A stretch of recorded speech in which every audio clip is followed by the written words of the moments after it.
Thank you, Debbie. You talked about big challenges that Lebanon is facing. Indeed, the challenges are colossal. Recently, to address these challenges, as you well said, the government of Lebanon enlisted the support of the donor community, and a vision for stabilization, growth, and employment was presented at the SAD conference. And the donor community, the private sector, pledged around 11 billion in concessional loans and grants for the government's capital investment plan. This pledge was definitely made against two conditions for aid: governance reform and support to private sector development. So the government of Lebanon has shown strong signs of its commitment to implement the set of structural reforms and to pave the way to improved governance and sustainable growth. And most of them, as you would expect, relate to implementing sound public financial management and public investment management policies. This is a first, most necessary, welcome window of opportunity, which we strongly hope the international community and notably the World Bank would closely support. Now, a critical first step in this reform process is restoring citizen trust and investor confidence in state institutions, as you well said. Lack of transparency, weak fiscal discipline, and poor financial reporting have, as you all know, pushed Lebanon's score to the bottom of the Open Budget Survey, where it stands today below the regional average of countries of MENA. Public spending in Lebanon has been largely ad hoc for the past years, opaque, subject to little monitoring, oversight, and as a result, Lebanon's parliament did not pass, actually, this is the result of not passing a budget law for over 12 years, using a financial discipline rule as a reason for that. Another financial discipline rule was overthrown. So we ended up with a reliability of available data and figures on public spending on budget are questionable, and this is the demand for accountability and access to information are definitely pressing. Now, some indications that the situation is improving. Earlier this year, the parliament managed to approve the government budget for the second consecutive years, and the upcoming legislative elections of May will be an opportunity for the future government as well as the incoming legislators to signal to citizens, donor community, and private sector stakeholders their commitments towards more open, effective, and eventually accountable governance.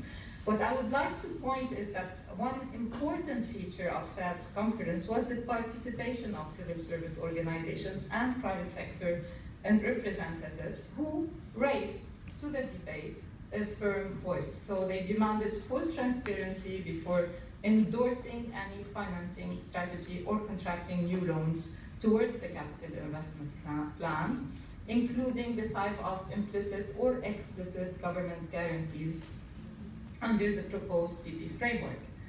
So the call is now to the civil service society, actually, not to be on the antagonistic side, as you mentioned, and for government not to be on the hostile end, and to be able actually to work together to do a good job in monitoring government budget processes and performance, raising red flags where it's needed.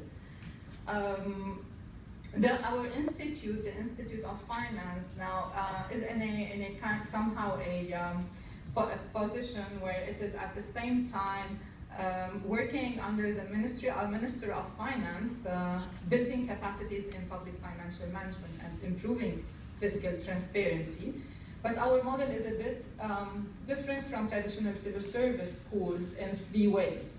First, we combine the active learning approaches to information and advocacy, and we dedicate special attention to improving financial literacy of citizens, encouraging them to engage on informed grounds in issues pertaining to sound public management and public financial management. So our model is also anchored in South-South cooperation and exchange. For this purpose, we learn from the experiences of many countries, and I'm very happy to learn from the development of Egypt and other countries.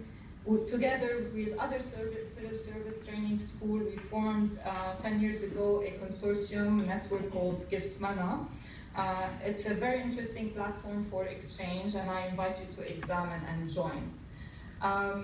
The call that we're trying to make here is that definitely it's a call to support strengthening fiscal transparency and reporting. We do publish a lot of publications, including ones that are very simple layman, which the citizen can consult.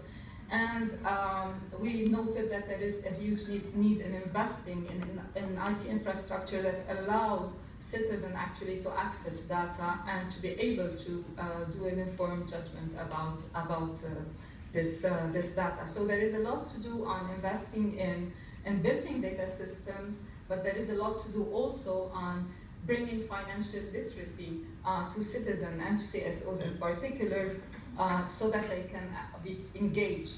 So, and this gap of knowledge, as his minister talked about, this gap of understanding, this gap of trust be bridged somehow. We believe effort should start earlier at schools, and more effort joining ministries of finance and Ministry of Education should target citizens. Thank you so much.